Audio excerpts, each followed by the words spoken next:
नमस्कार दोस्तों, भगवान आप सभी का भला करे और आपकी सारी इच्छाएं मनोकामनाएं पूरी हो। मात्र 10 मिनट में अगर आपको अपनी हस्तरेखा देखनी हो तो इन महत्वपूर्ण बातों पर आपको ध्यान देना ज़रूरी है। सबसे पहले हमारे हथेली में ये सभी स्थानों पर हर एक ग्रहों की दृष्टि कृपा देखने को मिलती है। सबसे पहले गुरु का जो क्षेत्र है ये हमको हमारे जीवन में किस पद तक हम जाएंगे, हमारा पारिवारिक दाम्पत्य जीवन कैसा रहने वाला है, समाज में हमारा रुतबा सम्मान कैसा रहेगा और कितना हम ऐशो आराम भरी जिंदगी सामाजिक स्तर पर जी सकेंगे दर्शाता है। शनि की स्थिति हमारे भाग्य को, कर्म और कर्मों के फल को, हमारी इच्छा पूर्ति को दर्शाती है।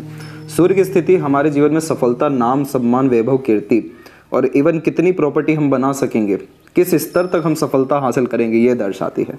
बुध की स्थिति आपकी वाणी को, आपकी बोलचाल की कला के साथ में किस तरह से आप अपने आप को दूसरों के सामने प्रस्तुत करते हैं, या आपके अंदर व्यापारिक गुण है या नहीं, आपका भाग्य शेयर मार्केट ट्रेडिंग में है या नहीं, आपको कोई खुद का काम करना चाहिए या दूसरों के अनुसार चलना चाहिए, ये सब कुछ हमें बुध के क्षेत्र से प्राप्त होता है। शुक्र आपके दाम्पत्य जीवन में, आपके बच्चों, फैमिली, क्लोज जो रिलेशंस हैं, इनसे कैसी स्थिति रहेगी, प्रेम कैसा रहेगा आपके जीवन में, सुख सुविधा के साथ प्यार सम्मान मिलेगा कि नहीं, इच्छा पूर्ति होगी कि नहीं, ये सब कुछ दर्शाता है। और निम्न और बाहरी मंगल आपकी स्ट्रेंथ को दर्शाता है कि आपका फिजिकल स्ट्रेंथ और मेंटल स्ट्रेंथ कैसा है। केतु की स्थिति आपके जीवन में यात्राओं को, अचानक से होने वाले लाभ को, मोक्ष और मुक्ति जैसे योगों को यहाँ निर्धारित करती है। और राहु का क्षेत्र इस बात को दर्शाता है कि कैसे एकाएक आपका भाग्य चमकेगा, किस समय आपके जीवन में अनंत तरह की सुख सुविधाएं आएगी, किस समय अचानक से शुभ फल आपको देखने को मिलेगा। अथवा रुकावटें, तकलीफ, परेशानियां भी हमें अधिकतर राहु और मंगल के क्षेत्र से पता चलती है। चंद्र का क्षेत्र आपके मन को दर्शाता है कि आपका मन कैसा है, मनोवांछित फल प्राप्त होगा कि नहीं, बाहरी दुनिया लोगों का सहयोग कैसा रहेगा, आपके मन के अनुसार काम होने के साथ साथ सुकून, शांति, संपन्नता मिलेगी या नहीं, ये सभी कुछ हमें ये अलग अलग तरह के यहाँ पर्वत दर्शाते हैं। अब इन पर्वतों के बाद में जो सबसे मुख्य 4 रेखाएं होती हैं वो होती है जीवन रेखा, मस्तिष्क रेखा, हृदय रेखा और आपकी अपनी भाग्य रेखा। अगर यह सभी चिन्ह आपके हथेली में या रेखाएं अच्छी हैं तो आप समझ लीजिए कि आप बहुत ज़्यादा भाग्यशाली हैं, क्योंकि यह चिन्ह अपने आप में एम का साइन बनाता है। और एम का साइन बहुत लक्की लोगों के हाथ में ही देखने को मिला है, जिनका नाम, सम्मान, वैभव, कीर्ति देश दुनिया तक पहुंचा है। क्यों इसका चिन्ह का इतना लाभ है यह भी अभी आपको बताया जाएगा, लेकिन यह मुख्य 4 रेखाएं आपके पूरे जीवन शैली को निर्धारित करती है। तो आइए जानते हैं कैसे। सबसे पहले आपकी जो जीवन रेखा है ये बिल्कुल गुरु और निम्न मंगल के बीच से प्रारंभ होते हुए आगे की तरफ बढ़ती है। अगर आपकी यह जीवन रेखा पूरा का पूरा शुक्र के एरिया तक चल जाए या शुक्र के एकदम नीचे तक चल जाए तो आपकी आयु आमतौर पर 80 प्लस में या 100 तक भी जाते हुए देखने को मिलेगी। पहले के समय में 100 साल के ऊपर तक इस आयु की गणना की जाती थी, लेकिन आज के वर्तमान स्थिति में हमें इसको 80 तक ही लेकर के आना पड़ा है, क्योंकि आमतौर पर जो भी व्यक्ति 80 तक भी आ जाए तो उनके लिए ये बहुत बड़ी उपलब्धि होती है। तो नॉर्मली ये लॉन्ग लाइफ को रिप्रेजेंट करता है। लाइफ लाइन आपकी एनर्जी को इंडिकेट करता है, जो आपके अंदर इनर एनर्जी है उसको यह दर्शाता है कि कितना आपके अंदर क्षमता है लड़ने की, चाहे शारीरिक रूप से, पारिवारिक दाम्पत्य रूप से, सामाजिक रूप से, मानसिक रूप से, किस तरह से आप चीज़ों को संभाल करके आगे चल सकते हैं और कितने बड़े स्तर के कर्म कर सकते हैं, ये सब जीवन रेखा दर्शाती है। इस जीवन रेखा से अगर ऊपर के और कोई भी रेखा निकले, इसे कहते हैं सेल्फ मेड लक लाइन, खुद से लिखी गई भाग्य रेखा। अपना मेहनत, कर्म, प्रयास, प्रयत्न बेकार नहीं जाता, और जब भी सीधी रेखाएं निकलेगी उस उम्र में भाग्योदय होना तय है। इन सब रेखाओं के अतिरिक्त जब आड़ी रेखाएं आ जाती है उन सभी उम्र में कष्ट, अड़चन, बाधाओं का सामना हमें करना पड़ता है, रुकावटें आती है, चिंताओं के बहुत सारे कारण बनते हैं। उस उम्र में हमें सावधान रहना पड़ता है। अगर यही जीवन रेखा आपकी बिल्कुल छोटी हो गई तो इसका तात्पर्य ये नहीं कि आपकी कम आयु है, इसका कोई आयु से लेना देना है ही नहीं। इसका सीधे इस बात से जिक्र हो जाता है कि इस उम्र तक एक समान की स्थिति आपके जीवन तक रहेगी, और अगर ओवरलैप करके कोई रेखा आ गई है या भाग्य रेखा की स्थिति मजबूत है या मस्तिष्क या हृदय रेखा अच्छी है तो फिर आपका जीवन बहुत सकारात्मक रूप से उस समय के बाद में बदलेगा। और वहीं अगर जीवन रेखा बाहर की तरफ चल गई तो ऐसे जातक जन्म स्थान से दूर जाकर के जो समृद्धि तरक्की पाते हैं, मतलब इनका पूरा का पूरा कुल भी वैसी तरक्की ना पाए, ये लोग वैसी तरक्की पाते हैं जो किसी ने सोची ना हो, इतनी समृद्धि मिलती है। क्योंकि चंद्र बाहरी दुनिया लोगों को, फॉरेन लैंड को दर्शा रहा है, और ऐसे जातक जैसे घर के बाहर कदम बढ़ाते हैं तो सफलता इन्हें चूमने लगती है। इसीलिए ऐसे जातक जन्म स्थान से दूर रसने बसने वालों में से होते हैं। अब मस्तिष्क रेखा आपके हथेली में बिल्कुल ये गुरु और मंगल के क्षेत्र से प्रारंभ होगी। लेकिन ये जो बीच में रेखा है इसे माइंड लाइन, ब्रेन लाइन कहते हैं। ये रेखा आपके सोचने विचारने की क्षमता, बुद्धिमत्ता, ज्ञान, योग्यता, मानसिकता को दर्शाती है। और यह रेखा बहुत मजबूत होना ज़रूरी होता है, क्योंकि जीवन में हर किसी के उतार चढ़ाव है। जो उसका सामना कर ले, जो हमेशा समाधान पे ध्यान दे, जो सह करके आगे बढ़ ले, वो राजा बनता है। जो उनमें बहक जाए, बह जाए, डर जाए, घबरा जाए, वो कहीं ना कहीं अपने जीवन में उसी स्तर पर रहते हैं जहाँ पर उन्हें ईश्वर रखना चाहते हैं, या जहाँ पर वो खुद भी अपने आप को रखना चाहते हैं। ये अपने स्तर से ऊपर नहीं उठ पाते।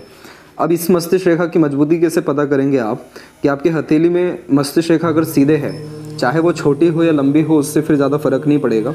लेकिन अगर ये रेखा सीधी है तो आपकी मानसिक स्थिति बहुत मजबूत है। आप उन इंसानों में से आते हैं जो लोग विपरीत राज्यों का निर्माण कर देते हैं, जिनके साथ खराब परिस्थिति हो गई, धोखा मिल गया, किसी भी तरह की इच्छा पूर्ति में तकलीफ परेशानी हो गई, मनोवांछित फल नहीं मिला, फेलियर देखने को मिल गया, तो ये उसको लेकर के बैठेंगे नहीं, ये समाधान पर काम करेंगे। क्योंकि सीधी मस्तिष्क रेखा गोल ओरिएंटेड बनाती है, सॉल्यूशन ओरिएंटेड बनाती है, और फिर यह अपने उस निर्णय को सही साबित करने में लग जाएंगे, या फिर उस निर्णय के बदले दूसरे निर्णय लेंगे जिससे और ऊपर जीवन में उठेंगे। तो ये मजबूत मानसिकता की स्थिति होती है। और अगर मस्तिष्क रेखा नीचे की तरफ झुक जाए या चंद्र की तरफ चल जाए तो ऐसे जातकों को बहुत जल्दी टेंशन या डिप्रेशन, एंजाइटी होता है, क्योंकि चंद्र इस बात को दर्शा रहा है कि आपके अंदर काल्पनिकता बहुत है, और मस्तिष्क रेखा सोचने की क्षमता ही दर्शा रहा है। तो ऐसे जातक एंडलेसली सोचते हुए पाए जाते हैं। इसीलिए ओवर थिंकिंग, नेगेटिव थिंकिंग के कारण मेंटल स्ट्रेस, प्रेशर, एंजाइटी का प्रॉब्लम या रेस्टलेसनेस यानी बेफिजूल का चिंतन मनन देता है, जिसके तहत तिल का तार या राई का पहाड़ ऐसे जातक कर देते हैं। ऐसे जातकों को सख्त हिदायत दी जाती है कि आप अपने आप को अपने कार्यों में लिप्त रखें, ज़्यादा व्यर्थ में सोचने से बचें, अपने आप को ज़्यादा फ्री ना रखें, अपने किसी भी तरह की कला को या इच्छा को, मनोकामनाओं को पूर्ण करने में ज़्यादा ध्यान लगाएं, अपने आर्ट, क्रिएटिविटी को फॉलो करें। तो आप जैसे जातक बहुत अच्छे लेवल पे अपनी कला के द्वारा जीवन में मान, सम्मान, धन, दौलत कमा सकते हैं। क्योंकि जितने भी बड़े लेवल के आर्टिस्ट, राइटर, पोएट या साइंटिस्ट भी देखने को मिले हैं, बड़े लेवल के रिसर्चर पाए गए हैं जिन्होंने जीवन में अपनी कला के माध्यम से बहुत ऊंची स्थिति प्राप्त की है, उनके हथेली में ऐसी मस्तिष्क रेखा हुई है। और अगर यह मस्तिष्क रेखा छोटी है तो इसका मतलब आप शॉर्टकट अपने लाइफ में ज़्यादा आजमा कर अपने काम को करेंगे, और मस्तिष्क रेखा अगर लंबी है तो आप स्टेप बाय स्टेप काम करना या हर बात के जड़ तक जाना पसंद करेंगे।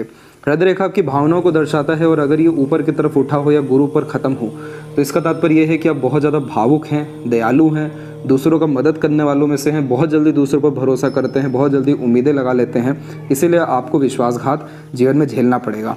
लेकिन ऐसे जातक अधिकतर परमात्मा के निकट भी होते हैं, राजनीति में भी होते हैं, या सामाजिक स्तर पर बहुत बड़े दायित्वों को लेकर के भी चलते हैं।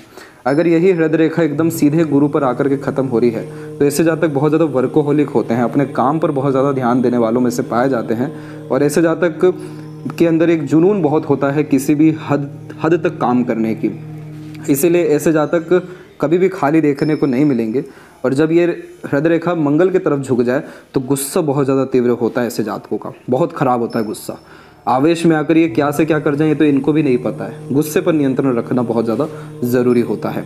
भाग्य रेखा अगर आपकी इंडिपेंडेंट है और शनि तक पहुंच रही है, चाहे वो जीवन रेखा से निकले, इंडिपेंडेंट हो, चंद्र से निकले, या शुक्र से आ जाए, या मस्तिष्क रेखा से आ जाए, लेकिन ये इंपॉर्टेंट है कि ये शनि तक पहुँचे। इसका सीधा तात्पर्य ये होता है कि आपका कोई भी काम कितना भी अटके रुके लेकिन अंततः पूरा होगा, और आपके जीवन में सुकून, शांति, संपन्नता, संतुष्टि, ये 4 चीज़ें शनि के द्वारा निश्चित रूप से प्राप्त होगी। अब इसी के अतिरिक्त जब बायफोर्क का साइन बन जाए भाग्य रेखा में तो पैसा भी आता है, सम्मान और कीर्ति या पद भी व्यक्ति के जीवन में देखने को मिलता है। और इसी जगह जो आपको मंगल के अलावा इस तरीके के एम साइन के बारे में मैं बताया गया था, तो ऐसे जातक के अंदर में इंट्यूशंस बहुत अच्छा होता है, क्योंकि मस्तिष्क रेखा लंबी होती है तो बुद्धिमत्ता तीव्र होती है। ऐसे जातक के अंदर सेंसिटिविटी अच्छी होती है, यानी हर बात को समझने की क्षमता, बहुत जल्दी महसूस करने की योग्यता होती है। भाग्य रेखा यानी लगातार कर्म ऐसे जातक कर पाते हैं, और जीवन रेखा यानी अपनी ऊर्जा का उपयोग अच्छे से कर पाने के कारण किसी भी क्षेत्र में सबसे बड़े पद पर सबसे बड़े आदमी ऐसे जातक देखने को मिलते हैं। तो आशा करता हूँ ये जानकारी आपके बहुत काम आए। इसके अगले पार्ट में और डिटेल में और सभी रेखाओं को आपको बतलाया जाएगा। ज़रूर बताएं कैसा लगा ये वीडियो और कौन सी रेखा आपकी हथेली में है। तब तक आप अपना ध्यान रखें। आपका बहुत बहुत धन्यवाद।